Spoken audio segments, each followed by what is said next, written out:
the people who are confronted with life every day are the real artists. Got a plan A to the B to the, I have a plan B to the C. Give me plan A to the B. Plan A to the B to the C to the A, B, C, D, E. Okay. Live life if you want to create something. And sometimes that means make a reckless decision. I am an advocate for that as a Sagittarius.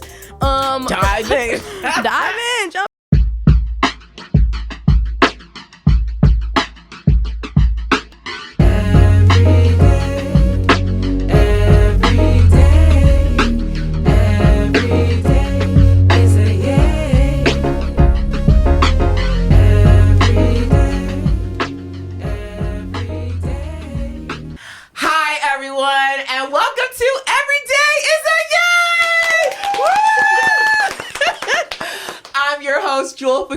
And I'm with the iconic, the prolific, the multi-talented Ireon Roach!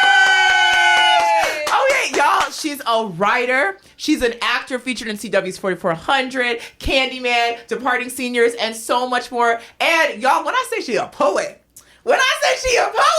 she won August Wilson's 8th annual poetry competition. That is crazy. Let me pass the mic to Ireon to say more. Yes, thank you so much. That is so sweet. My name is Ireon Roach. I go by Irie. I was born and raised in Chicago. Yes. I found myself in general, but also creatively through spoken word poetry and slam poetry, and that has led me to all the wonderful things that I get to do now, and I'm very blessed. I'm very, very blessed. And I'm happy to be here. I'm happy you're here too. Yes. Give it up. Thank you. So we are going to talk about the journey of art, the journey of life, and we're going to just talk about a lot of things. Yeah, we're going to talk. We're going to chat. But before we dive in, we're going to dive into a special segment. Mm-hmm. Drum roll, please. We got the job with a smile! Let's do it. So in this section, your goal is to pick a question, and the goal is to bring a smile on your face and a smile to our audience. Yeah. So pick a question, any question. I'm so excited. This guy. Let's see.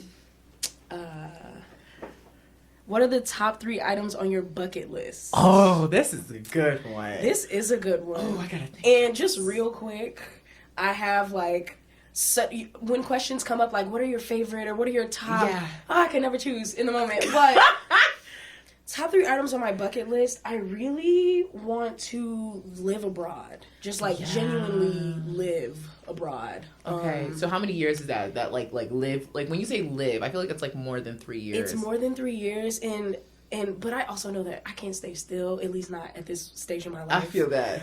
So I'd appreciate a property in Cape Town that I can return to whenever I want. Okay. Shout out. Bucket list. I really want to.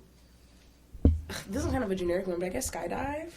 I was kind of thinking that out too. Of a plane. That'd be so cool. But only if I know I'm about to go. I got So that they're just low risk. I don't know. No, wait, what you mean when you know you're about to go? Make a wish. Wait, that's not funny. It's not funny. That was crazy. That's crazy. You know, but I guess I have lived my life. Yeah, you want to live a full life. Let's jump out of a plane. Yeah. Yeah. That's crazy. I can't think of the third. Maybe. Ooh, I don't know. Win a prestigious award randomly, like a Peabody, MacArthur Genius. Ooh. I don't know. Something. I can see that for you. Yeah, why not? I can see that. Why not? I'm with you with the skydiving. Yeah. Because I can't do bungee jumping. I can't go up and down. Really? No, I just need to go. And also, one chance. I want to do it. I don't think I would like for someone to surprise me and tell me we're going skydiving, because if I know ahead of time, I'm probably going to chicken out. It's too much. Yeah, so I'll do skydiving. Another one, this is hard. Because when I think about... yeah, no, I had one, but I was like, never mind. Uh-oh. Let's see. This is crazy. Okay, well, something that is actually something I want to do is an open mic. I want to sing. You want to perform it? I want to sing. Yeah, I want to perform. Because when it comes to stage performance, I can do, honestly, anything on stage. Singing is the one thing I'm, actually nervous about. And so I want to do that. And then the other thing, that would be cool. I'm just trying to think of what's a crazy, fun. I mean, I kind of jumped off a cliff before, but I wouldn't mind jumping off a real one. But I'm not really sure because that's painful. Once you slap the water, it's crazy. I want to live and jump off the cliff, duh. But like, yeah, I don't know. I can't really think of anything else. I think it's just going to evolve. Right. But yeah, the skydiving is definitely what we share.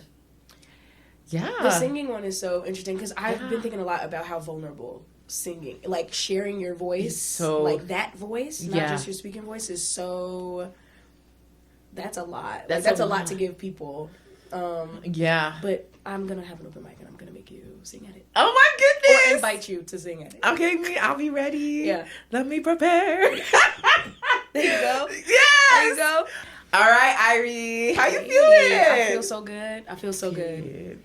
What season of life are you in right now? Season of life. I think I'm very much in a contemplative, still, like, I think I've been, there's been lots of movement, like, for a very long time. Luckily, I'm blessed to have so much, like, movement in a direction that I feel really called toward. Yeah. And I feel not so much a slowing down in the actual physical movement, but, like, my inner self is slowing down. I'm really learning and listening to the things that have been happening, and like I think lessons sometimes have to happen to me a couple times before I'm like, oh yeah, I feel that, and that's happening, and I'm getting like I just have so much patience and grace for myself right now. I'm not as frustrated with things that aren't happening. It's just kind of like, okay, I take that in, and what can I do with this? Even if I don't know what to do with this, that's okay. Just and I think a lot of that comes from being tired. This is a season of tired too. Like, look, that's fair. I'm tired. You're booked and busy. Yeah. And also just like processing a lot and holding a lot. Yeah. And so I'm letting the fact that I am tired like live in everything that I do.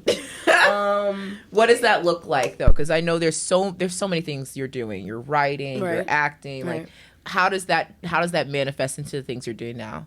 The things that I'm doing, or the being like acknowledging my tiredness. I think acknowledging being tiredness translating to what you're doing, or I think it is forcing me, not that I'm always doing this super successfully, honestly, but it's forcing me to not be so precious about the things that I'm creating or that I'm thinking or that I'm a part of. I think I very much like I have a vision maybe. And the thing that I write today is very far away from that vision, and I think I have to accept that like that's where it is now. And I don't have the capacity or the resources or the energy to get it to that point right now today, but it's coming. Like capacity changes day to day, and it grows if I decide to feed it instead of just being like angry at where it is. So I think that's how it shows up, is like I take it easy, I extend myself grace, that's important. Let myself down sometimes, and I don't,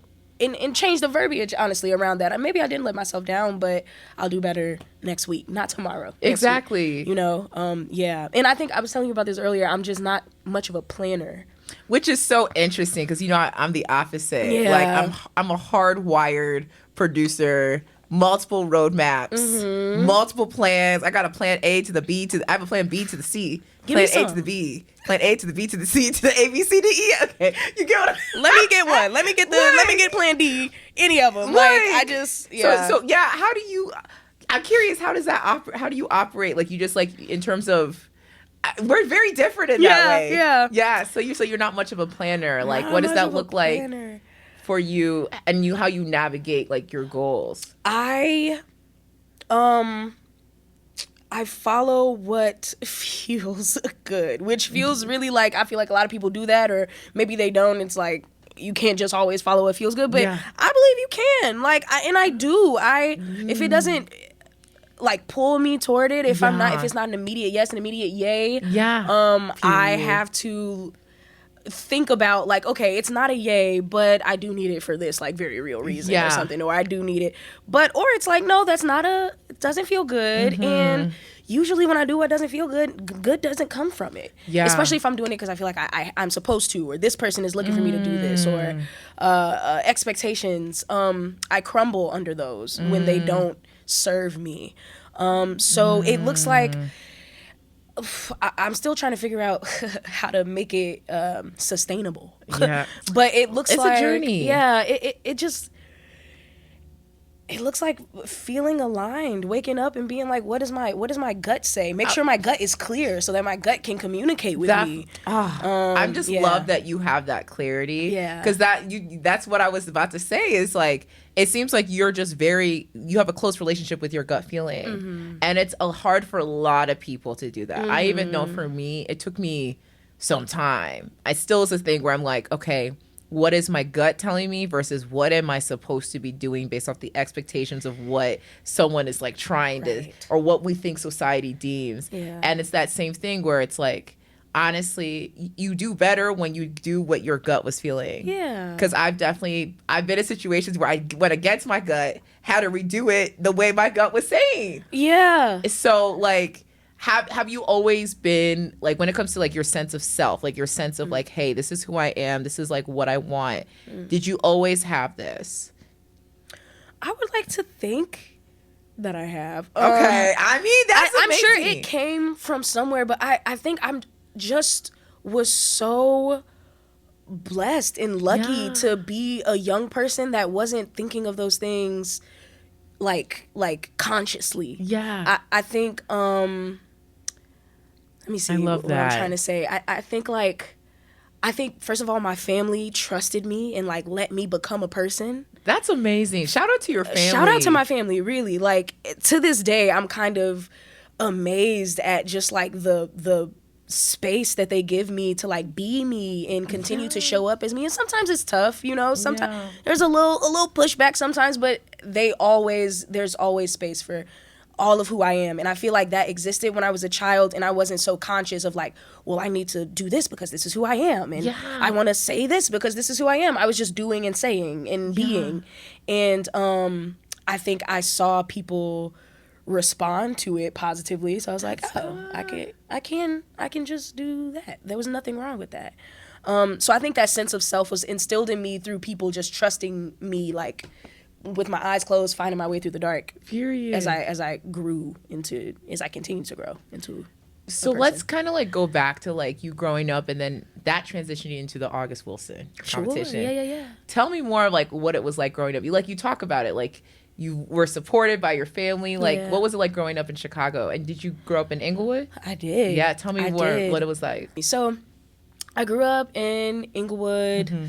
With so many generations under one roof. Yeah. And it was all the things that everybody hears about. It was all the news clippings and the reports and this piece of violence and that piece of violence. But it was also like I had a happy childhood. Like I had fun. I had friends. We played outside. We walked to school together because everybody on my block went to the same school that was 3 blocks away, Period.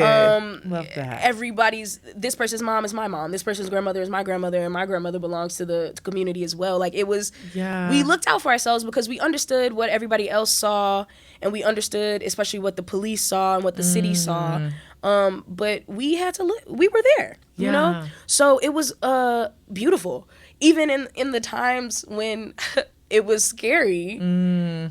I think when that's your reality. It just becomes an everyday thing. It's an not everyday thing. Think about. I have this memory of like there was a block club party which we used to throw. Okay, period. That sounds fun. We throw down a block club party. Okay, everybody period. got on the same shirt. They say the same. Yes. Blah blah blah. Yes. Club. Like we just did this last year, but love it. We were all playing outside. The kids are running around, and I remember I just got my hair pressed. I used to press my hair before I got locks. Okay, period. And I'm trying to imagine you. Okay. Yeah, it was a thing. If you dig, you can find it. Okay.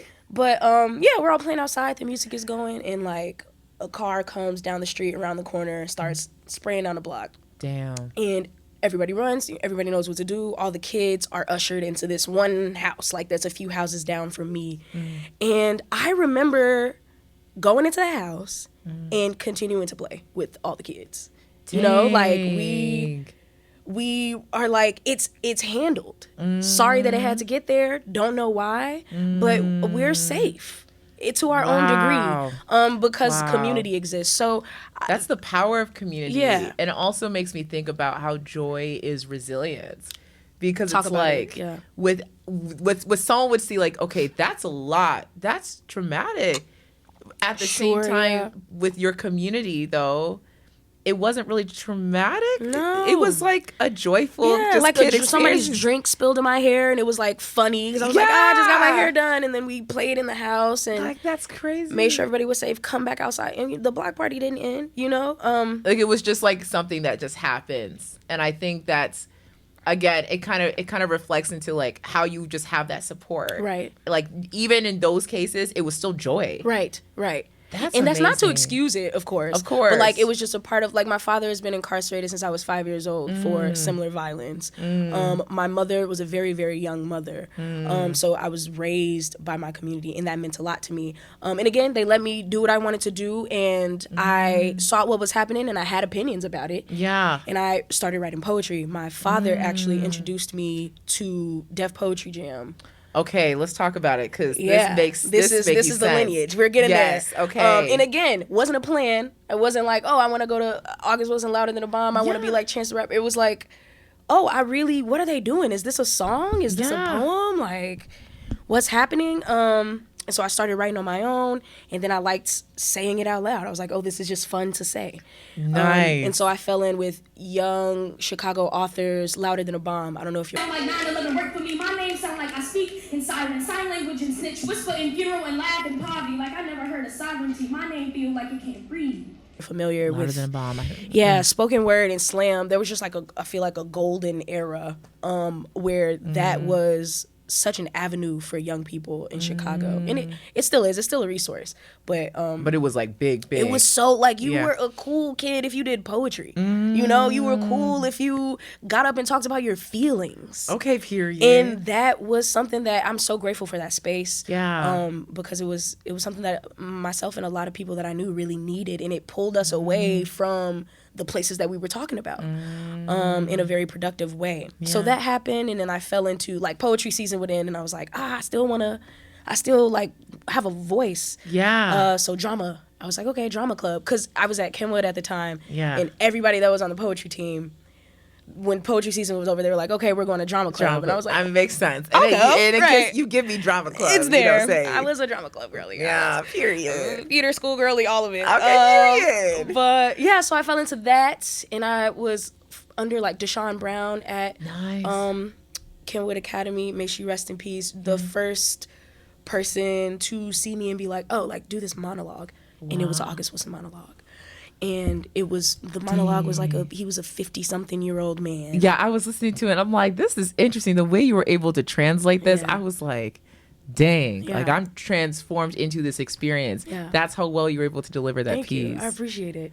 And that was like years before I would go on to win the competition, because I was actually too young to compete at the time. Wow. So she gave me this monologue, and I just did it for my school, and all the older kids like did the competition. I was like, oh, I guess I'll do that. Years and years and years go by. I go to high school for drama. Yeah. At Senn High School, and then we do an August Wilson unit, and I was like, oh, that's that competition that I could not compete in when I was 13. Yeah. I want to do it now.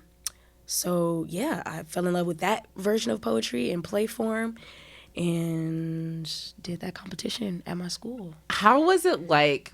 Because, like, so for folks that don't know how prestigious this competition is, there's a whole documentary on Netflix that actually follows students from, like, when they're auditioning. Because, like, correct me if I'm wrong, is it, like, the August Wilson competition, it kind of is, like, everyone auditions from around the country. Yeah, it's in all these different cities. Yeah.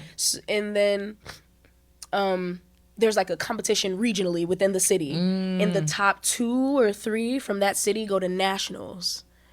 And then nationals, in my day, was in New York, and they took you to see so many Broadway plays with Kenny Leon, and you perform at the finals in the August Wilson Theater on Broadway. So, like, I always like to joke that, like, I've been on Broadway, because You were on Broadway. Cause August Wilson. Shout out to Miss Wilson. Yeah. How did you feel like when that happened? Because I know you're not a planner. Like it just happened. Yeah, like, I did. How does that translate into like you as an actor today? Like, ooh, I think I was lucky enough to like be in plays in high school and take them seriously because my program was really robust. But I felt that was the first time I felt like taken seriously as an actor. I through poetry, I feel like people, would talk about my poems and it really connects with them, and that meant a lot to me. But that was just me, and I felt seen in being in like transforming. Like you said, like a lot of the feedback I got was like, "Whoa, like you became this older person and you really took me there." And I was like, "Oh, I can." Take people places as opposed to just bringing them to me. And that felt really powerful to me and was really like emboldened in me by that experience of just like, like do the work. Like we took it seriously before the competition. Me and Danielle Shimoleski, who was who also went with me from Chicago. We were like rehearsing with our coaches in a hotel room, and I was just like, and everybody there was so serious about August Wilson's work. And I was like, I was just like nerding out. It was amazing. It was so cool. And you're amazing. Oh my God. Period. So let's get into acting because you've had some pretty dope roles and you are just continuing to grow. I guess what has been, one of your favorite roles so far? Ooh. I know, that's a hard one. I was like, a toughie. Let me see. I'm feeling like it's a play. All the film and TV stuff has been fun. But my favorite role, oh my gosh. The first thing I think of is I played Paulina Sarpong in Schoolgirls, or the African Mean Girls play at Speakeasy Stage in Boston. Ooh. While I was there for school. Yeah. And that was so fun. I as a darker skinned black girl, I found myself playing myself again. Like I confronted this thing of like, I feel like, which I'm not. I feel very blessed that people like to come to who I am, or I can call people to who I am. But I started getting really tired of like playing myself or being like, I'm playing like a strong spined black girl. That's what I was going to ask you about too, is like kind of what are the kind of roles you want to play? Because I feel like as black women, like there's always certain archetypes you fall into on screen. Yeah. Like, is that why you liked Paulina, because you didn't have to play that trope, or was it the opposite? I didn't have to play that trope. She was broken and sad and very insecure, and she masked all of that with this like bravado that I also don't get to play too often. And she was just, can we swear? Can I? Yeah, you can swear. She was a bitch. Period. Like, she was such a bitch, and I said some mean things. And I got to like scream and yell and have a tantrum toward the end of the play. That must and it be was cathartic. about and it was a lot of the plays about colorism. We're at a school in Ghana. I played like a Ghanaian schoolgirl. And this girl comes from America whose father's Ghanaian, and they just moved back, and she's beautiful, light skin, curly hair. And, got you. And we're doing pageants, and I want to win the pageant that year. But then this beautiful girl comes, and I'm like, she's gonna take it because my hair doesn't look like that, my skin doesn't look like that. She's using bleaching cream. I don't want to spoil the play. It's a beautiful play. But it's Jocelyn real. And some Let's nights say her name again. Jocelyn Bio. Jocelyn Bio. Okay. But I would be, doing like my little thing, and we would do it for a lot of students, which was, I always love performing for students. And I remember hearing somebody, students would be like, oh, she's ugly, and we'd be standing next to each other like, she's ugly, or oh, she's so mean. I would hear these compliments, or girl, not these compliments. I would hear these comments. I wouldn't even call them insults, because I would like take it to, I'd be like, ooh, they saw me standing next to this beautiful actress, Victoria Bird, lovely person. And I was the ugly one, which is the point of the play, but it was hurt to hear. Yeah, it's hard. Yeah. But I also felt very proud of that. I was like, I know that you're just responding to what you're seeing, and what you're seeing is really true. And it was just so freeing to like go through Paulina's journey. I'm so grateful for it. Yeah. And it's honestly like, again, when we think about colorism in our community, that is That's a conversation we can spend a whole episode on, a whole series on. You could. And like the fact that you were able through your role to kind of bring that conversation to the forefront to those students, I can see why that was something that really like drew you. Yeah. I really did. Wow. I loved it. So let's talk about the things that really. So I heard that you are an advocate for folks that like experience bipolar disorder. Kind of tell me more about that. Yeah, so I actually think it's really interesting, the phrasing of that, because I know that isn't your phrasing. Yeah. I was, how do I tell this story? So that phrasing came from an earlier interview I did. That's what I saw. Yeah. Yeah. No tea, no shade, but I think they just knew that I had bipolar disorder. Yeah. And then suddenly in the writing, I turned into an advocate for people with bipolar disorder. Isn't that interesting? Which I don't hate. It's like, I'm not an anti-advocate exactly, for people with bipolar disorder. You're thrust into that. Yeah, I would hope that everyone like takes care of their mental health. But yeah, I suppose through my existence, which I feel like happens often, like through your existence, you speak to and you speak for, or people make you speak for, even though you might just be speaking to.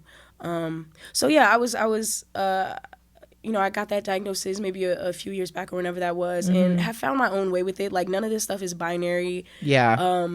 There's ebbs and flows. Yeah, it ebbs, it flows. It looks different on different people.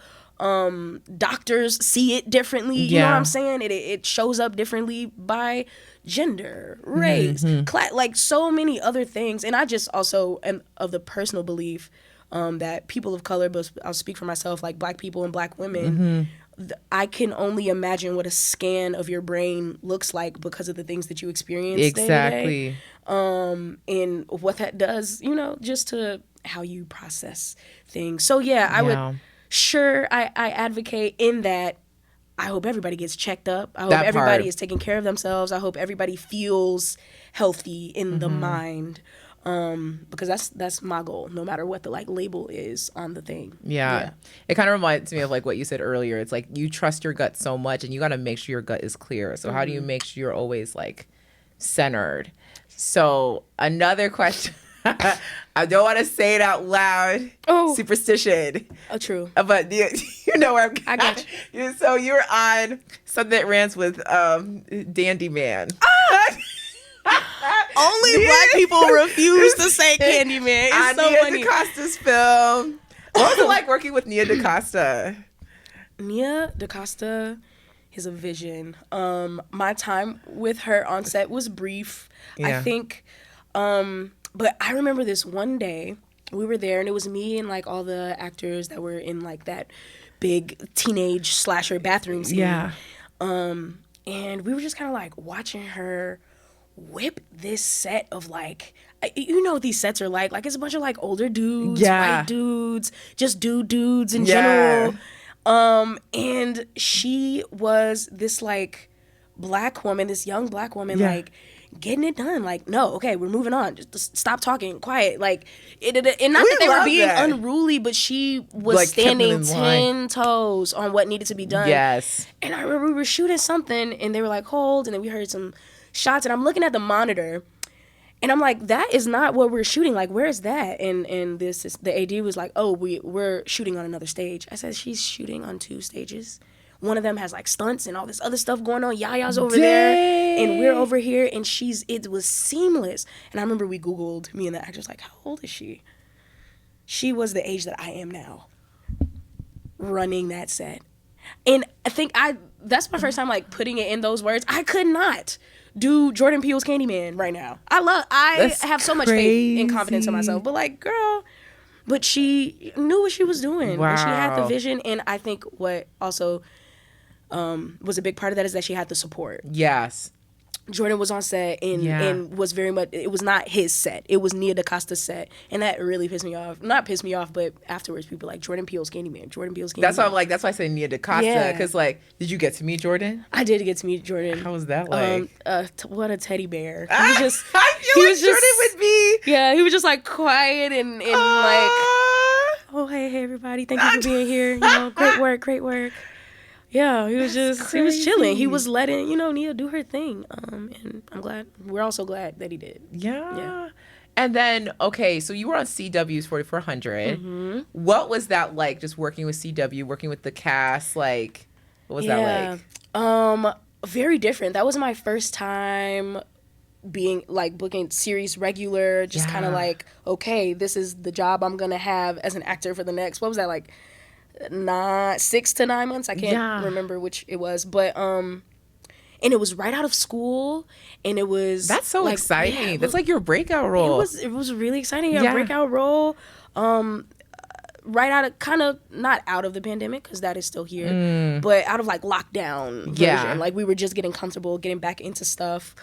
And it was a huge ensemble show, so it was like 10 newcomers, and that meant a lot to me, that we all like grew together through that little year that we had. That's big. Yeah, it was really big. It was very different, just watching like, you know, like, I have all this spiritual like woo-woo faith in what I do in my art, but now it's like, okay, here are like studio dollars and network, you know, approved. And that it gets very like clinical and technical in a way I wasn't familiar with. That I definitely grew into a little bit more. How'd you handle that transition, especially as someone that kind of like just takes things as they go? Yeah, I had to get familiar with routine, which again was kind of like out of my forte, but very much needed. And it helped a lot. It was just like the second rung of like, okay, take yourself seriously now. Like, take this, because you are a big deal. And like, you gotta own it. And there's like money on the line. I would think about that a lot. Like, not even my money and making my check, but like so much is happening and coming together for this to roll out. So that like sense of responsibility really kicked in too. And just like, wow, like, okay, I get to be this person for a prolonged period of time. Like, how do I like stretch out and dig in and all of that stuff. And I don't know that I was super successful in everything I tried to do, but I had the space to do it, and that was what mattered. That's what matters, because like in a way that's kind of helps shapes you as you continue to grow in your journey.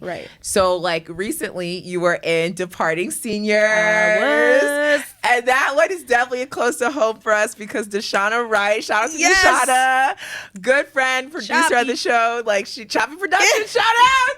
Like, your character was my favorite. Bianca was crazy. The like hilarious, real, like it just helped because it's a horror film. Right, yeah. And it's honestly, I think it's like a fun horror film. Yeah, like a horror comedy. It's a horror comedy, but I'm gonna tell you, you brought the comedy into that. Like, what was it like? 'Cause I know you all shot in Chicago. Like, just tell me more about like that experience. Departing Seniors was so fun. Yeah, you all looked like you had fun. It was a blast. It was, let me see. I read the script. I got the audition, and I think I read the full script with audition. And I remember being like, this, I text my sister immediately, and I was like, Kia, this film that I'm about to do, I said I was gonna do it. I was like, this film I'm about to do, girl, is a movie we would have found on like FearNet on demand back when we would just like scroll through that Xfinity. Remember her? Yes. Remember her. We remember her. Before we were watching TV on our laptops. Look. But I was like, we would find this movie and like be obsessed with it. Like learn it line for line, bar for bar, and repeat it all That's day. what it was. It's just so fun. Yeah. And it reminds me of like Bring It On. My favorite kind of like just those 2000s quippy, like Scream, Bring It On. Like I'm trying to think of like I it's like one of those things, like I was telling my sister, because like she's like just starting college now, but it's that thing that anyone can relate to, and super fun. It's fun. It's like a coming of age film. It's like you could watch it again and again, and not because it's so like reinventing the wheel, but because it's that wheel that you love and you know gets down the street. Exactly. I mean, I watched it a couple times, so I can attest. Gosh, thank you. The same. But it was I got to have fun, and that was another time where I feel like I was offered a role where it wasn't predicated on like the pain and the trauma Yeah. and the how hard it is to be in my body. Yeah, it was just, you were just being, I was just being. which is what I personally enjoyed too. Yeah. Was just like, okay, no, she's just being her. Yeah. Like that was relieving. And like everyone in that film, Yeah. that existed for Yes. everybody. Like the thing that you were was not the plot point. Exactly. And that was You were really, just existing. really, really exciting. Yeah, it was fun. It was quick. It was 16 days. I know everybody loves to throw this fact out, but like that's because it's crazy. No, that's actually like crazy. 16 days 16. for a whole film. 16, yeah. That's crazy. I also loved working with the lead, Ignacio Diaz-Silverio. Shout out to Ignacio. Shout out Ignacio. He had Killed a lot it. to carry Yeah. in a little bit of time. Yeah. I think, I don't want to lie and say I was cast before him, but I know he was cast like very close to shooting, and he got a lot of information because Jose Nateras, the writer, is Shout out Jose. he's a connoisseur with this horror Yeah. shit. Like he knows what's going on. He's like, this is what this line refers to, this is what this line refers to, this scene is from this. And Ignacio had to like take all of that in and just roll right into it for 16 days. And So, he just, yeah. Everybody, everybody really like gave their all. yeah.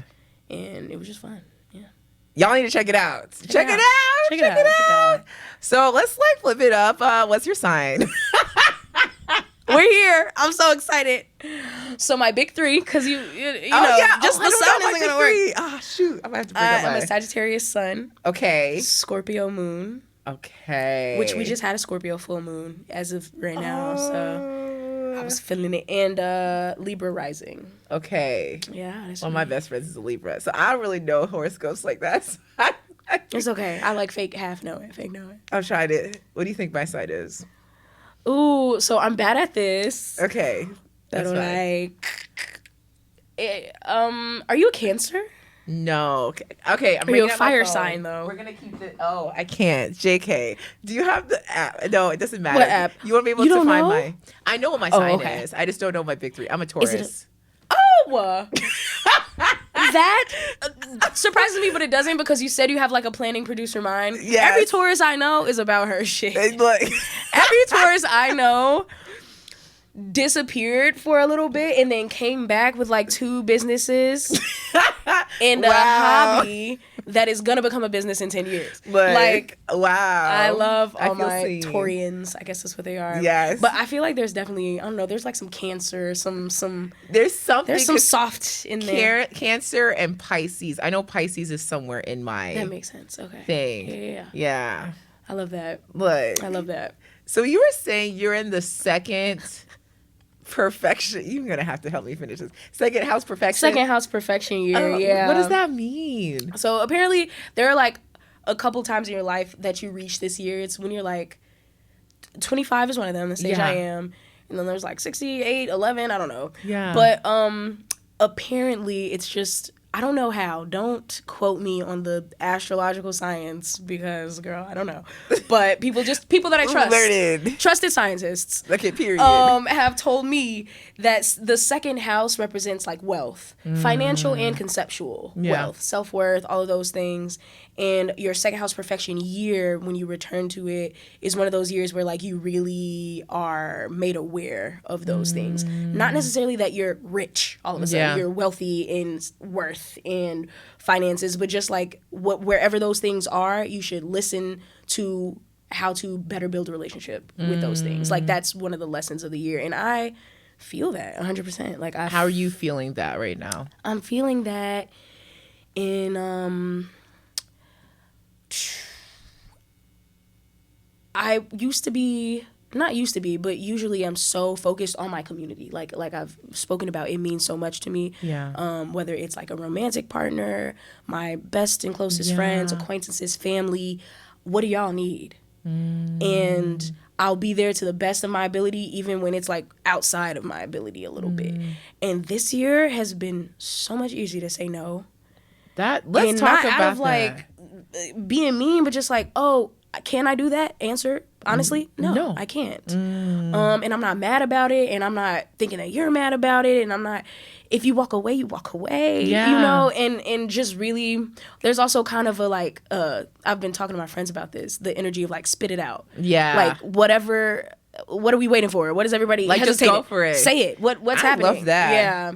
So that's how love I'm that. feeling that. It's just a shorter fuse, but for good reasons. Yeah. No, I think it's good that you're having this awareness now, because I try to think about when I was that time. It's like, yeah, there's just a lot of things you kind of click into, like, okay, this is like what now is. Right. And this is how I want to change it. And I, like you said, like the energy of like spitting it out, because it's the same thing with your gut. Like, the more you're prolonging what you want, you're only hurting yourself. Yeah.